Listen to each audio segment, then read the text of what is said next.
Imagine April of 1974. It is a Wednesday afternoon, and life in a small American town is progressing smoothly. In Xenia, Ohio, children remain at school for dramatic practice, while the radio plays Benny and the Jets.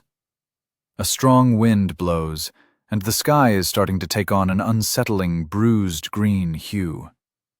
It appeared to be a typical spring storm, yet an unseen battle raged high above. Cold air from the west clashed with thick, moist heat rising from the south, forging a volatile instability that nobody on the ground could perceive.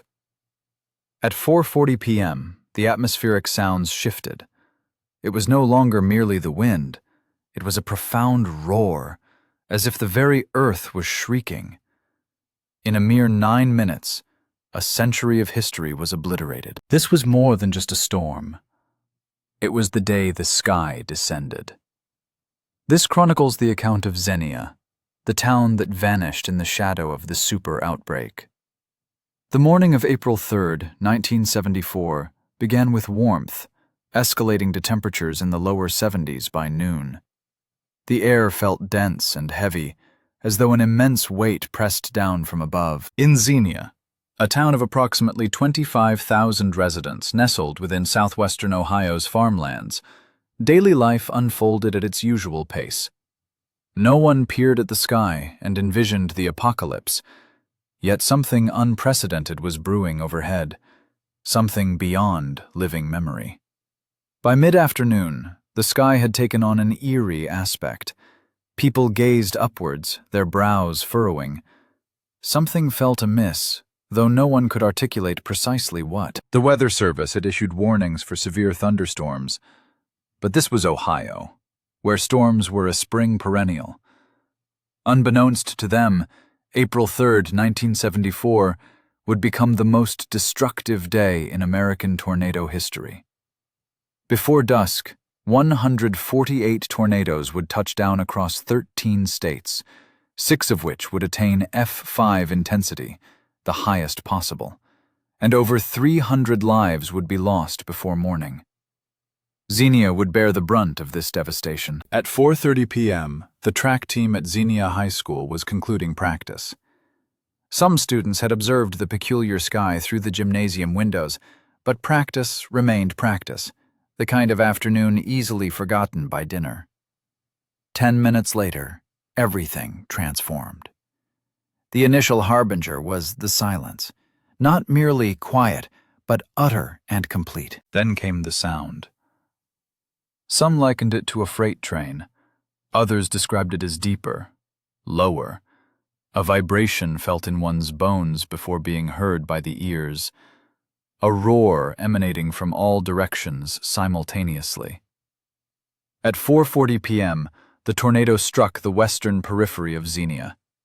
It was colossal, half a mile wide at its base, rotating at speeds later estimated to exceed 300 miles per hour. An F5 on the Fujita scale, the most violent classification. It moved with incredible velocity, nearly 50 miles per hour across the ground, directly towards downtown. People had mere seconds to react. At Xenia High School, Principal Charles Dunn heard the formidable roar and made an instantaneous decision, seizing the microphone to order everyone into the hallways. Hundreds of students dropped to the floor, huddling against the interior walls, shielding their necks with their hands. Some wept, others prayed. The tornado impacted the school at 4:42 p.m. The roof peeled away like a tin can being opened. Walls crumbled, and windows shattered inwards, sending glass fragments flying like shrapnel. The gymnasium, where the track team had been minutes prior, was annihilated. That morning, occupied with thoughts of exams, crushes, and weekend plans, 9 families would be irrevocably fractured. Yet, hundreds more survived due to those hallways, that principal, and the correct decision made at the critical moment. Such is the arithmetic of tornado survival, where the margin between life and death is measured in feet and seconds. Across town, the funnel carved a diagonal swath through Xenia's core. It ravaged residential areas, ripping houses from their foundations as if they were constructed from paper. It traversed Main Street, obliterating businesses that had existed for generations. It struck the railroad yard, lifting freight cars and scattering them like toys tossed by an enraged child. One survivor recounted observing a car drift past her window, not flying, but floating, suspended in the swirling gray air, as if weightless. Another man recalled being in his basement when the tornado passed directly overhead. He described the pressure change as so abrupt and violent that his ears popped, leaving him deaf for hours. When he finally emerged, his house had vanished. Not merely damaged, but gone, leaving only basement walls and a concrete floor strewn with debris from elsewhere. The trail of destruction spanned 9 miles long and half a mile wide. In just 9 minutes, the tornado had bisected Xenia, then vanished. The subsequent silence was almost more harrowing than the roar.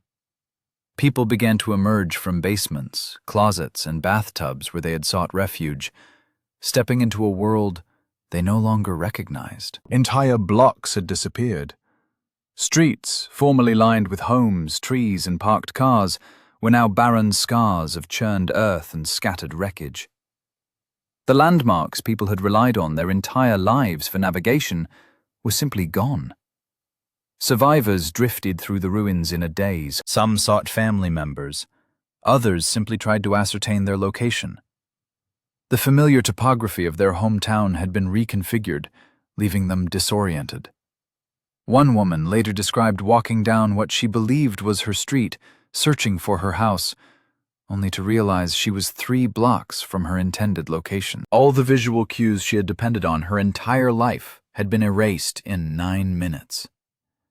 The auditory landscape was nearly more disturbing than the visual. People called out names into the gray afternoon.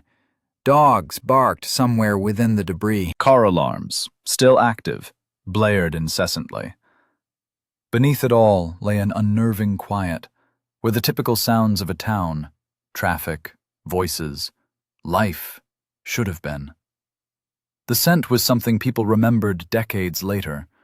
A peculiar amalgam of freshly tilled earth, splintered wood, natural gas from ruptured lines, and something indefinable. Something wrong. The odor of objects that should never have been sundered and intermingled.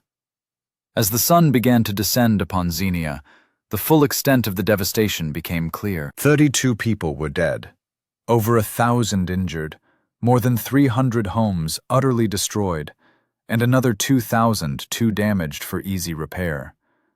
Half the town had vanished.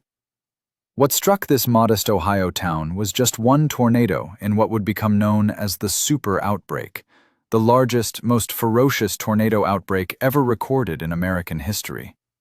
Over approximately 18 hours, from April 3rd to April 4th, 1974, 148 tornadoes touched down across 13 states, stretching from Illinois to Alabama, from Michigan to Georgia. The entire eastern half of the nation endured an aerial assault. 6 of these tornadoes were classified as F5, the highest possible intensity. Xenia was one, but there were others. Tanner, Alabama. Gwynn, Brandenburg, Kentucky. Each left its own trail of fatalities, each demolishing communities that had stood for a century. By the time the outbreak concluded, 315 people were dead, over 5,000 injured, and property damage amounted to billions. It was a day that rewrote record books, altering how America perceived severe weather, and demonstrating that even the most prepared communities could be blindsided by the atmosphere's ferocity.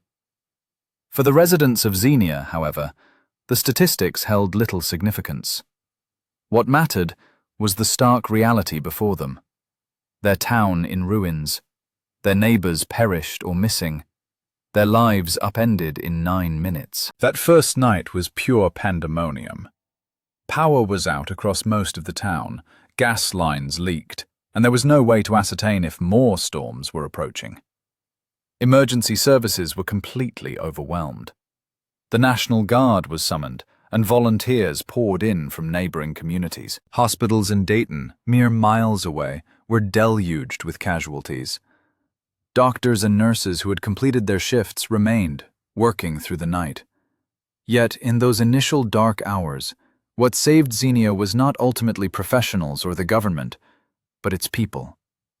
Neighbors sifted through debris with their bare hands, searching for survivors. Strangers welcomed into their homes those who had lost everything.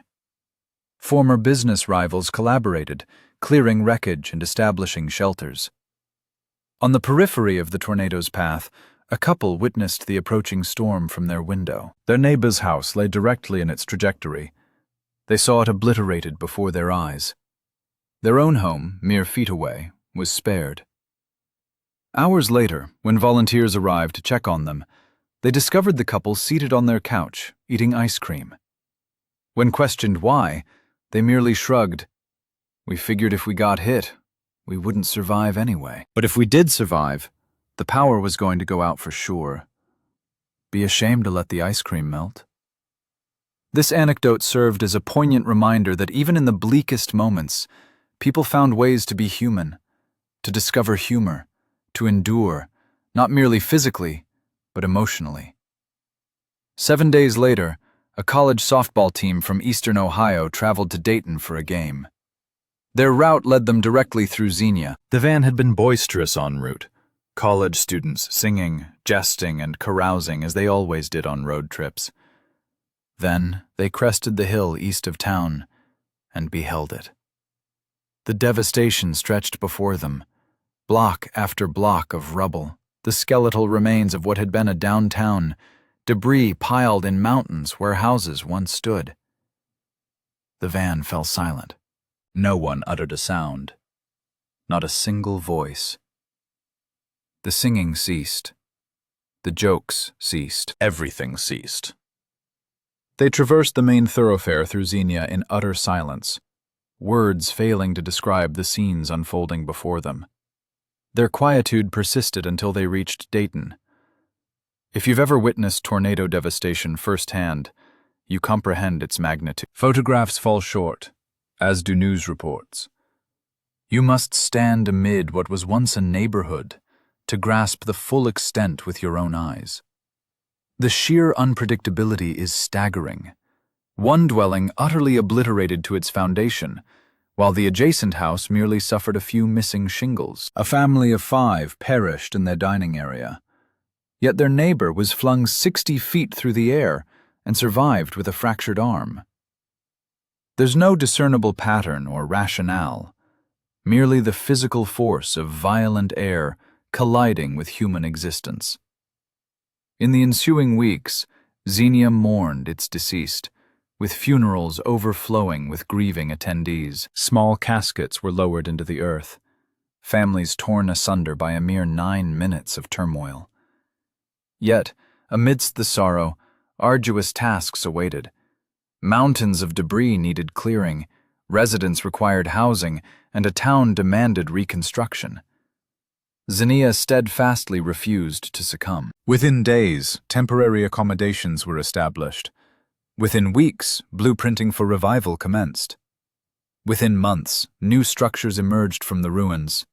A profound resolve permeated that community, an unwavering defiance, a refusal to grant the tornado the ultimate say. They rebuilt the high school, the churches, and Main Street. Not precisely as before, but rebuilt nonetheless. And they solemnly remembered. Each year on April 3rd, Xenia pauses. Ceremonies are held, moments of silence observed, and narratives exchanged across generations. The tornado has become an intrinsic part of the town's identity, a chapter in its chronicle that can never be expunged. The Super Outbreak of 1974 transformed America. Prior to that fateful day, tornado warning systems were rudimentary, and radar technology was limited. Many who perished received little to no forewarning of an approaching tornado. Following the outbreak, everything shifted. The National Weather Service heavily invested in advanced technology. Doppler radar, capable of detecting rotation within storms, became standard equipment. Warning systems were refined. Public awareness campaigns educated people on appropriate actions during a tornado threat. However, for those who lived through it, the legacy transcends technology or policy. It is intensely personal. Inquire of anyone present in Xenia that day, and they will recount precisely their whereabouts when the tornado struck, what they witnessed, heard, and smelled. The memories are seared into their minds like an indelible mark. A boy walking home from school found himself pelted by debris. He sought refuge in a storm sewer, enduring the underground ordeal, huddled in darkness while the world above disintegrated. For years thereafter, he bore the scars, a mosaic of dots and dashes across his arms and face, a permanent testament to those harrowing minutes.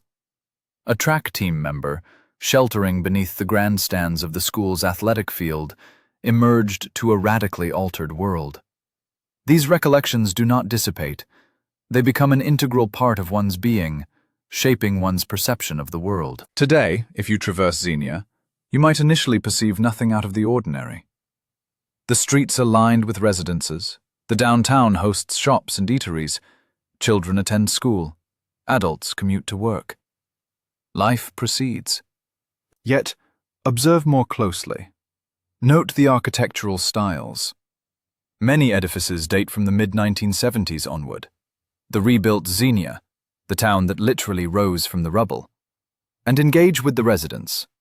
Ask them about the tornado. They will share stories. Perhaps their own, perhaps those of their parents. The memory has been inherited through generations, becoming intrinsic to Xenia's essence. A visitor, arriving decades after the tornado, discovered a welcoming community, an inviting atmosphere, warm and hospitable individuals, a community that had endured the worst and emerged stronger. The tornado took 9 minutes to decimate a town. Reconstruction spanned years, yet they rebuilt.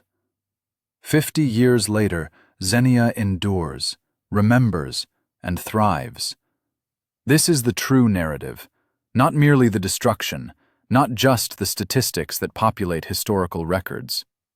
The authentic story lies in what transpired afterward, the way a community coalesced, the way a town refused to vanish. If you ever find yourself driving through southwestern Ohio, take the exit for Xenia. Drive through the downtown. Observe the buildings, the streets, and the people living their daily lives. Recall the 9 minutes that irrevocably altered everything. Remember the 32 souls who never returned home that night. Remember the survivors who bore their visible and invisible scars for the remainder of their lives. Remember the strangers who extended their hospitality. The couple who relished ice cream, reasoning that if they survived, they might as well enjoy it. Remember that this is the face of America in the aftermath of catastrophe. Not panicked, not defeated, but people tending to one another, fulfilling necessities, progressing one step at a time. And that is a story worth recounting. If you lived through the Super Outbreak, if you possess memories of that day or the subsequent days, please share them in the comments. Like and subscribe to aid our channel's continuous improvement. If you wish to support us via Super Thanks or by becoming our inaugural member, I am profoundly grateful. We dedicated extensive research to accurately portray every detail and present the story from a distinct perspective. However, if anything was overlooked, we are committed to refining each subsequent video.